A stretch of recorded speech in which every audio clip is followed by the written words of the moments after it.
आज की इस क्लास में मैं बीएल आप सभी का हार्दिक स्वागत करता हूं।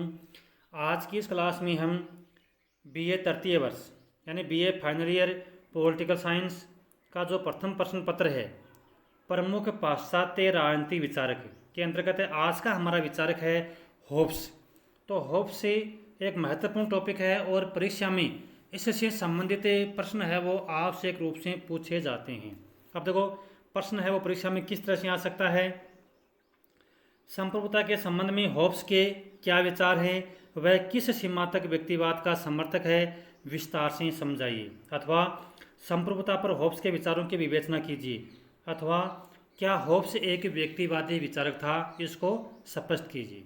तो कैसे भी प्रश्न आए हमें प्रश्न को अच्छी तरह से समझना है और उसका जो आंसर है वो हमें सोच समझ करके सही तरह से देना है।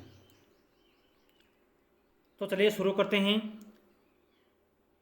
सबसे बड़े निरपेक्षवादी के रूप में प्रायः चित्रित होब्स राजनीतिक चिंतन के इतिहास में शायद सबसे बड़ा व्यक्तिवादी है। होब्स के अनुसार संप्रभुता उस व्यक्ति या व्यक्ति समूह में निहित रहती है जिसे व्यक्तियों ने समझौता करके अपने अधिकार सौंप दिए। होब्स से पूर्व बोंदा ने संप्रभुता के सिद्धांत को विकसित किया। यानी होब्स से पूर्व बोंदा ने भी संप्रभुता के सिद्धांत को विकसित किया था, परंतु बोंदा ने संप्रभुता के ऊपर कुछ प्रतिबंध लगा दिए थे। यानी बोंदा जो विचारक था उसने भी होब्स से पहले संप्रभुता के सिद्धांत का प्रतिपादन किया, लेकिन उसने संप्रभुता के ऊपर कई प्रकार के प्रतिबंध लगा दिए थे, जबकि होब्स ने संप्रभुता के इन सब प्रतिबंधों को समाप्त कर दिया है और उसने एक वैज्ञानिक आधार पर संप्रभुता का प्रतिपादन किया है। अब देखो होब्स ने संप्रभुता की परिभाषा करते हुए उसने बताया है कि अब देखो होब्स के अनुसार संप्रभुता की परिभाषा क्या है। तो संप्रभु वह शक्ति है जिसके कार्यों को एक महान जनसमूह ने अपने आप को स्वेच्छापूर्वक एक संविदा द्वारा कर्ता बना लिया है और उनकी शांति एवं सुरक्षा के लिए उन सब के साधन तथा शक्ति अपने बुद्धि के अनुसार प्रयोग कर सकता है। इस परिभाषा के अनुसार संप्रभुता का सारांश इस बात में है कि किसी व्यक्ति अथवा समूह को जनसाधारण की ओर से यह निर्णय करने का अधिकार प्राप्त हो कि शांति और सुरक्षा के लिए क्या उचित है। जैसा कि हम जानते हैं होब्स ने जिस संप्रभु शक्ति का प्रतिपादन किया था उसका प्रतिपादन किस प्रकार से किया था, एक सामाजिक समझौते के तहत। यानी समाज के सब लोगों ने मिलकर के एक सामाजिक समझौता किया और कुछ नियमों के ऊपर उन्होंने अपनी सहमति दी थी। तो अब जनसाधारण से यह निर्णय करने का अधिकार प्राप्त हो गया कि शांति और सुरक्षा के लिए क्या उचित है। तो होब्स के संप्रभुता को वो सब अधिकार प्राप्त हैं। यानी होब्स ने जिस संप्रभु शक्ति का प्रतिपादन किया है उसको वो सारे अधिकार प्राप्त किए, क्योंकि समाज के समस्त व्यक्तियों ने अपने सुरक्षा के लिए उसको वो सारी शक्तियाँ सौंप दिए। संप्रभु सुरक्षा और शांति स्थापित करने का क्या है, पूरा अधिकारी है। अब हम देखो जानते हैं कि होब्स ने जिस संप्रभु शक्ति का प्रतिपादन किया है उसकी प्रमुख विशेषताएं कौन कौन सी हैं। तो होब्स के अनुसार जो संप्रभु शक्ति है उसमें उसकी प्रमुख विशेषताएं कौन कौन सी। सबसे पहला है संप्रभु सर्वोच्च एवं निरंकुश होता है। तो होब्स के अनुसार उसने जिस संप्रभु शक्ति का प्रतिपादन किया है वो सर्वोच्च है, यानी सबसे ऊपर है, उससे ऊपर कोई दूसरी शक्ति है वो हो नहीं सकती, और वह निरंकुश है, यानी उसकी जो शक्ति है ना वो असीमित है, उसके अंतर्गत है, किसी प्रकार की कोई शक्ति में कोई कमी हो नहीं सकती होब्स के अनुसार। तो होब्स के अनुसार राज्य में संप्रभु सर्वोच्च और निरंकुश शासक है, ऐसी कोई शक्ति राज्य में नहीं हो जो उसे प्राप्त है। यानी राज्य के अंतर्गत उसको हर प्रकार से शक्ति है वो प्राप्त है। वही कानूनों का निर्माता है या प्राकृतिक अधूरा प्रदाता भी है। उसके कार्यों पर किसी प्रकार का कोई प्रतिबंध भी नहीं है। व्यक्ति भी संप्रभुता का विरोध नहीं कर सकता। तो कहने का मतलब है कि जो संप्रभु है वो सर्वोच्च है और निरंकुश है, क्योंकि राज्य की ऐसी कोई शक्ति नहीं है जो उसे प्राप्त नहीं है। वह कानूनों का निर्माता भी है और लोगों को प्राकृतिक अधिकार जो प्रदान करता है वो भी वो संप्रभु शक्ति है। इस प्रकार होब्स ने संप्रभु को सब प्रतिबंधों से क्या रखा है, मुक्त रखा। यानी होब्स ने जिस संप्रभुता का प्रतिपादन किया, जो संप्रभु शक्ति है उसके ऊपर किसी का कोई प्रतिबंध नहीं है। प्रतिबंध किस पर है, व्यक्तियों पर है, जबकि संप्रभु जो शक्ति है उस पर किसी प्रकार का प्रतिबंध नहीं है। दूसरा है संप्रभु संविदा से मुक्त होता है। होब्स का संप्रभु है वो संविदा से ऊपर है। संविदा का मतलब कि समाज के लोगों ने जो एक समझौता किया था और उस समझौते के तहत जो नियम बनाए थे वो नियम समाज के व्यक्तियों पर लागू होते हैं, लेकिन जो संप्रभु शक्ति है ना, वो उस पर वो नियम लागू नहीं होते हैं, यानी वो संविदा से ऊपर है। संविदा में राजा को किसी प्रतिबंध द्वारा बांधा नहीं गया है और वह संविदा में शामिल भी नहीं है। वह जनता के सम्मुख किसी भी कार्य के लिए उत्तरदायी नहीं है।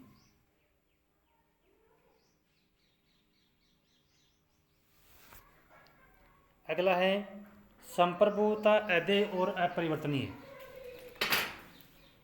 होब्स की संप्रभुता अध्यय है। जिस व्यक्ति के पास संप्रभुता है वह उसे किसी दूसरे व्यक्ति को नहीं सौंप सकता और नहीं संप्रभुता विभाजित की जा सकती है। यदि संप्रभुता को विभाजित करने का प्रयास करेगा तो वह समाप्त हो जाएगी। तो संप्रभुता अध्यय है और अपरिवर्तनीय, यानी संप्रभुता है वो किसी दूसरे व्यक्ति को सौंपी नहीं जा सकती और उसमें किसी प्रकार कोई परिवर्तन भी नहीं हो सकता। यदि दूसरे व्यक्ति को संप्रभु शक्ति है, वो अपनी शक्ति सौंपता है तो उसकी स्वयं की शक्ति भी वो समाप्त हो जाएगी। अगला है संप्रभु कानून का स्रोत है। होब्स का संप्रभु कानून बनाने का पूरा अधिकारी है। एक प्रकार से उसकी आज्ञा ही कानून है, यानी संप्रभु शक्ति ने जिस प्रकार की आज्ञा दे दी समाज के लोगों को, वो कानून बन गया। तो कानून का जनदाता वही है। इसके अतिरिक्त वह हर प्रकार से न्याय करने का अधिकारी है, परंतु वह स्वयं कानूनों की सीमा से ऊपर है। तो संप्रभु है वो कानूनों का स्रोत है। संप्रभु का संपत्ति तथा नैतिकता पर पूरा अधिकार है। अगली विशेषता है होब्स के संप्रभु की कि जो संप्रभु है उसका संपत्ति और नैतिकता पर पूरा अधिकार है। होब्स के अनुसार प्राकृतिक व्यवस्था में व्यक्तिगत संपत्ति नाम की कोई चीज़ नहीं थी। लोगों की संपत्ति को किसी भी समय लूट लिया जाता है ना। ये कब की बात है, जब होब्स ने सामाजिक समझौते के तहत जिस संप्रभु शक्ति का प्रतिपादन किया था उससे पहले की अवस्था की बात है। यानी जब संप्रभु शक्ति का जन्म नहीं हुआ था तब समाज के लोगों के अंतर्गत जो सामाजिक स्थिति थी वो बहुत ही खराब थी, क्योंकि लोगों के अंतर्गत न्याय करने वाली कोई शक्ति नहीं थी। तो लोगों की जो संपत्ति थी वो क्या थी, हर समय असुरक्षित थी, यानी किसी भी समय उनकी संपत्ति को लूट लिया जाता था। अतः संपत्ति का अस्तित्व राज्य की उत्पत्ति के बाद हुआ है। तो संपत्ति का अस्तित्व कब से हुआ, राज्य की उत्पत्ति के बाद में। अतः व्यक्तिगत संपत्ति का सृजन संप्रभु ने किया। व्यक्तिगत संपत्ति का सृजन किसने किया है, संप्रभु शक्ति ने किया। अतः व्यक्तिगत संपत्ति को वापस लेने का पूरा अधिकारी है। इसके अतिरिक्त संप्रभु के किसी भी कार्य को अनैतिक और अन्यायपूर्ण नहीं ठहरा जा सकता, क्योंकि नैतिकता का स्रोत भी वह है स्वयं ही है। संप्रभुता के विरुद्ध जनता का कोई अधिकार नहीं है। संप्रभु के विरुद्ध जनता को आवाज उठाने का कोई अधिकार नहीं है। उसकी शक्ति निरपेक्ष है। यदि राजा अन्यायी है तो जनता न तो उसे पद से हटा सकती है और न उसे को दंड दे सकती है। संविदा के द्वारा जो अधिकार जनता ने एक बार संप्रभु को प्रदान कर दिए हैं, उन अधिकारों को वापस से नहीं ले सकती। तो संप्रभु शक्ति के विरुद्ध जनता को आवाज उठाने का कोई अधिकार नहीं है। यदि राजा अन्यायी भी है तो भी जनता है वो राजा के खिलाफ आवाज़ नहीं उठा सकती, उसका विरोध नहीं कर सकती। तो यह तो है होब्स का जो संप्रभुता सिद्धांत है उसकी प्रमुख विशेषताएं कौन कौन सी हैं। अब भाई देखो, होब्स का संप्रभुता सिद्धांत की आलोचना ही की है। तो ये तो हमने ऊपर क्या पढ़ा, हमने पढ़ा होब्स का संप्रभुता सिद्धांत। अब देखो उसकी आलोचना क्या है, कमियां क्या हैं।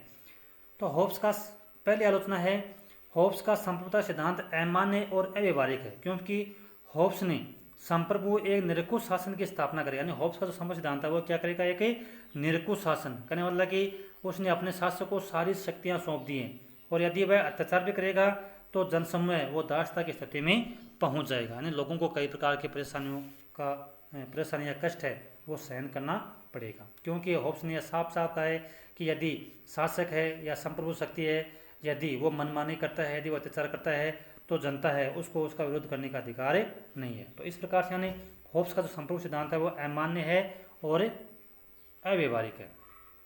अन्य आलोचकों के अनुसार होब्स ने जिस निरंकुशता और निरपेक्षता को शासक पर आरोपित किया है वास्तव में किसी भी संप्रभु में देखने को नहीं मिलती। फिर भी आगे चलकर होब्स ने स्वयं स्वीकार किया कि कोई भी संप्रभु इतनी व्यापक शक्तियों का प्रयोग ही नहीं करेगा। तीसरा, शेबाई ने होब्स की संप्रभुता की आलोचना करते हुए बताया कि होब्स ने जिस संप्रभु की कल्पना की है वह कोरा वैधानिक है, केवल कानूनी है, क्योंकि निरंकुश और अनियंत्रित शासन व्यवहार है वो वास्तव में व्यवहार में देखने को नहीं मिलता। तो शेबाई ने जो विचारक है उसने भी होब्स की संप्रभुता की आलोचना की है। तो ये तीन प्रकार से होब्स के संप्रभु सिद्धांत की आलोचना की गई है। अब देखो हम बात करते हैं कि होब्स है कि व्यक्तिवादी विचारकता है। यानी होब्स ने व्यक्तिवाद का बहुत ही जोरदार तरीके से उसने समर्थन किया है। तो अब हम बात करते हैं होब्स का व्यक्तिवाद। यानी हम कैसे कह सकते हैं कि होब्स एक व्यक्तिवादी विचारक था। तो होब्स ने अपने राजनीतिक विचारों में राजतंत्र को निरंकुश मानते हुए व्यक्तिवाद का प्रतिपादन किया। उसने व्यक्ति के अधिकारों का समर्थन किया। वेपर के अनुसार निरपेक्षतावादी के रूप में होब्स राजनीतिक चिंतन के इतिहास में सबसे बड़ा व्यक्तिवादी है। होब्स के व्यक्तिवादी विचार है वो निम्न प्रकार से हैं। पहला है व्यक्ति साध्य और राज्य साधन है। यानी व्यक्ति और राज्य की तुलना में होब्स ने राज्य को सर्वोच्च माना है। व्यक्ति को उसने सर्वोच्च माना है और राज्य क्या है? राज्य एक साधन है, क्योंकि व्यक्तिवाद का उसने घोर समर्थन किया है और व्यक्ति की जो आवश्यकताएं हैं उसको पूरा करने वाला साधन कौन है? राज्य। तो होब्स की नज़र में व्यक्ति साध्य है और राज्य साधन है। यानी ज़्यादा महत्व किसको दिया है व्यक्ति और राज्य की तुलना में? तो व्यक्ति को उसने ज़्यादा तवज्जो दी है। होब्स ने अपने विचारों में निरंकुश राजतंत्र का समर्थन किया है, पूरा समर्थन किया निरंकुश राजतंत्र का, परंतु उसके विचारधारा में व्यक्ति साध्य है और राज्य साधन है, क्योंकि होब्स ने राज्य को पूरी ताकत दी है कि व्यक्ति को राज्य के खिलाफ आवाज़ उठाने का अधिकार भी नहीं है। तो वो सब उसने क्यों किया है? क्योंकि उसने व्यक्ति के विकास के लिए ऐसा किया है कि राज्य है वो व्यक्ति के हर कार्यों में उसकी सहायता कर सके, उसके उद्देश्यों को पूरा कर सके, इसलिए उसने राज्य को असीमित शक्तियाँ प्रदान की है। इसके साथ ही होब्स से व्यक्ति को राज्य की अवहेलना करने का अधिकार उस स्थिति में प्रदान करता है जब राज्य ऐसा कार्य किया जाए जिससे व्यक्ति का जीवन है वो खतरे में पड़ जाए। कहने वाला कि होब्स ये कहता है कि व्यक्ति को राज्य के खिलाफ आवाज़ उठाने का अधिकार नहीं है, लेकिन कब है? जब राज्य वो इस प्रकार से अपनी शक्ति का प्रयोग किए जिससे व्यक्ति का जीवन है वो खतरे में पड़ जाए। तो इस स्थिति में व्यक्ति है वो राज्य के खिलाफ आवाज़ें उठा सकता है, उसका विरोध कर सकता है। तो इस पहले यदि हम पहला जो उसका जो पॉइंट है, बिंदु है कि व्यक्ति साध्य और राज्य साधन है, तो इसमें क्या क्या स्पष्ट दिखाई देता है हमें? इसमें दिखता है कि होब्स है वो व्यक्तिवाद का घोर समर्थन करता है। दूसरा है व्यक्ति के अधिकारों का समर्थन। होब्स ने अपने राजनीतिक दर्शन में व्यक्ति के अधिकारों का समर्थन किया है। उसने व्यक्ति को उन सब कार्यों करने की स्वतंत्रता प्रदान की है जिन कार्यों को संप्रभु ने कानूनों के द्वारा रोक न दिया। यानी कानूनों को मर्यादा के भीतर रहकर अपने व्यक्ति अपनी इच्छा अनुसार कोई भी कार्य कर सकते हैं। व्यक्तियों का हित इसी बात में निहित है कि वे राज्य की आज्ञाओं का पालन करें। तो व्यक्ति के अधिकारों का समर्थन किया है और व्यक्ति को वो हर कार्य करने का उसको छूट दी है जो जिसने संप्रभु ने कानूनों को वो रोक नहीं दिया। यदि व्यक्ति राज्य की आज्ञाओं का पालन नहीं करेंगे तो राज्य में अराजकता की स्थिति उत्पन्न हो जाएगी। अतः होब्स के अनुसार नागरिक कानूनों के संरक्षण में रहकर व्यक्ति के सत्ता का उपभोग कर सकते हैं। तो दूसरा जो पॉइंट है वो ये है कि उसने व्यक्ति के अधिकारों का समर्थन किया है और व्यक्ति को जो अधिकार प्रदान किए गए हैं वो कानूनों में रहकर या नियमों में रहकर वो अपने अधिकारों का पालन कर सकते हैं। तीसरा है आत्मरक्षा का अधिकार। होब्स ने व्यक्ति को आत्म संरक्षण का अधिकार प्रदान किया हो। उसके अनुसार व्यक्तियों ने प्राकृतिक दशा की ऐसी स्थिति को दूर करने के लिए तथा जीवन की रक्षा के लिए समझौते द्वारा राज्य को जन्म दिया है और राज्य की दासता को माना है। राज्य की उत्पत्ति के द्वारा व्यक्ति के सब अधिकार समाप्त हो गए, परंतु जीवन जीने का जो अधिकार है वो समाप्त नहीं है। तो उसने आत्मरक्षा का जो अधिकार दिया है और आत्मरक्षा की जब स्थिति उत्पन्न हो जाए समाज में घोर अस्वस्थता, तो व्यक्ति है वो संप्रभु शक्ति के खिलाफ आवाज़ भी उठा सकता है, केवल कभी जब आत्मरक्षा की बात आ जाए। अगला है राज्य एक कृत्रिम संस्था है। होब्स का व्यक्ति प्राकृतिक अवस्था में पूर्ण स्वतंत्र था और राज्य का निर्माण व्यक्ति ने कुछ विशेष उद्देश्यों की पूर्ति के लिए किया है। इस प्रकार होब्स राज्य के प्रति समस्त भावनात्मक का त्याग कर उसे विस्तृत उपयोगिता के स्तर पर ले जाता है। होब्स का यह विचार निरंकुश राज्य के अनुरूप नहीं वर्ण व्यक्तिवाद के अनुरूप ही है। इसी कारण वेपर ने होब्स को सबसे बड़ा व्यक्तिवादी विचारक कहा है। तो होब्स के अनुसार राज्य एक कृत्रिम संस्था है। क्यों है? क्योंकि समाज के लोगों ने मिलकर के समझौते के तहत ही राज्य का निर्माण किया है। तो राज्य का निर्माण अपने आप नहीं हुआ है, वरन समाज के लोगों ने समझौते के तहत ही इसका प्रतिपादन किया है। व्यक्तिवादी कार्य सिद्धांत का प्रतिपादन। होब्स ने राज्य के निषेधात्मक कार्य माने जो व्यक्तिवाद को धारणा के अनुरूप है।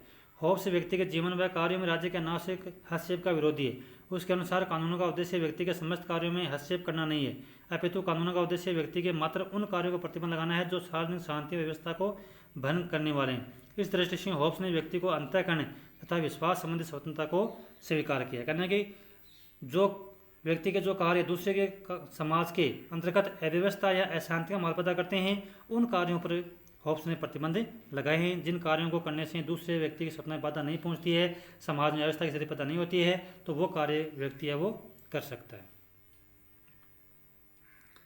तो ये था व्यक्तिवाद कि होब्स एक व्यक्तिवादी विचारक था, उसके समर्थन में प्रमुख तर्क है वो कौन कौन से थे। अब है देखो हम मूल्यांकन, होब्स का मूल्यांकन यदि हम करके देखते हैं तो उपरोक्त विचारों को देखने के बाद यह निष्कर्ष निकलता है कि होब्स प्रथम दार्शनिक विचारक था जिसने व्यक्ति के जीवन की रक्षा को बहुत अधिक महत्व दिया। उसके अनुसार राज्य का उद्देश्य व्यक्ति के जीवन की रक्षा करना है। उसने राजा की निरंकुशता का समर्थन व्यक्ति के हित को ध्यान में रखकर किया। इसी व्यक्तिवाद का मूल आधार है वो व्यक्ति एक नैतिक प्राणी है और वह सृष्टि का सबसे अच्छा प्राणी भी है। राजनीतिक क्षेत्र में सभी विद्वान होब्स को एक महान विचारक नहीं मानते। कुछ विद्वानों ने उसकी कटु आलोचना भी की है। जैसे मोरे जो विचारक है वो ये कहता है कि होब्स के विरोधी ज़्यादा और प्रशंसक कम है। बोंदा विचारक है वो भी कहता है कि जहाँ तक राजनीतिक चिंतन के प्रभावपूर्ण विकास का संबंध है, लेवियाथन क्या थी? होब्स की प्रमुख पुस्तक थी। छोटे अति उदाहरण प्रश्न में परीक्षा में पूछ सकते हैं कि होब्स के प्रमुख रचना का क्या नाम है, तो वो है लेवियाथन। तो लेवियाथन होब्स की प्रमुख पुस्तक का नाम है। तो प्रभावहीन निष्फल रहा है, उसे ऐसा ही रहना चाहिए। इसकी काल्पनिक वर्ण संकरता इसके विचार का प्रचार करने में असमर्थ रही है। तो हालांकि हम कह सकते हैं कि थोड़े बहुत विचारकों ने इसकी आलोचना भी की है, लेकिन आलोचनाओं के बावजूद भी होब्स के प्रश्नों की कोई कमी नहीं है। हार्मन का मत है, यानी हार्मन जो विचारक है वो ये कहता है कि होब्स का दर्शन तर्कशास्त्र की सर्वोत्तम रचना है जिसमें सैद्धांतिक संरचना की एक सीढ़ी अपने पूर्ववर्ती सीढ़ी के ऊपर सुदृढ़ता से जमी है। सेबाइन जो विचार है वो ये कहता है कि जो भाषाभाषियों ने जितने भी जो भाषाभाषी हैं राजनीतिक दार्शनिक को जन्म दिया है, उन सब में होब्स कदाचित सबसे महान है। वास्तव में राजनीतिक चिंतन में होब्स का महत्वपूर्ण स्थान है। वेपर जो विचारक है वो भी ये कहता है कि होब्स निरपेक्षवादी के रूप में राजनीतिक चिंतन के इतिहास में सबसे बड़ा व्यक्तिवादी है। तो होब्स के मूल्यांकन के रूप में यदि हम देखें तो होब्स के कुछ विचारक हैं उन्होंने उसकी आलोचना भी की है और कुछ ने उसकी प्रशंसा भी की है, लेकिन हम फिर भी कह सकते हैं कि होब्स ने जिस धारणा का प्रतिपादन किया है वह अपने आप में क्या है कि अद्वितीय धारणा है। तो ये था होब्स से संबंधित महत्वपूर्ण प्रश्न और परीक्षा में की दृष्टि से बहुत ही इंपॉर्टेंट प्रश्न है और इसको आप अच्छी तरह से तैयार कीजिए। मैं आशा करता हूँ कि आज की इस क्लास में पढ़ाया गया टॉपिक आपको अच्छा लगा होगा। आप मेरे चैनल को अधिक से अधिक लाइक और शेयर करें।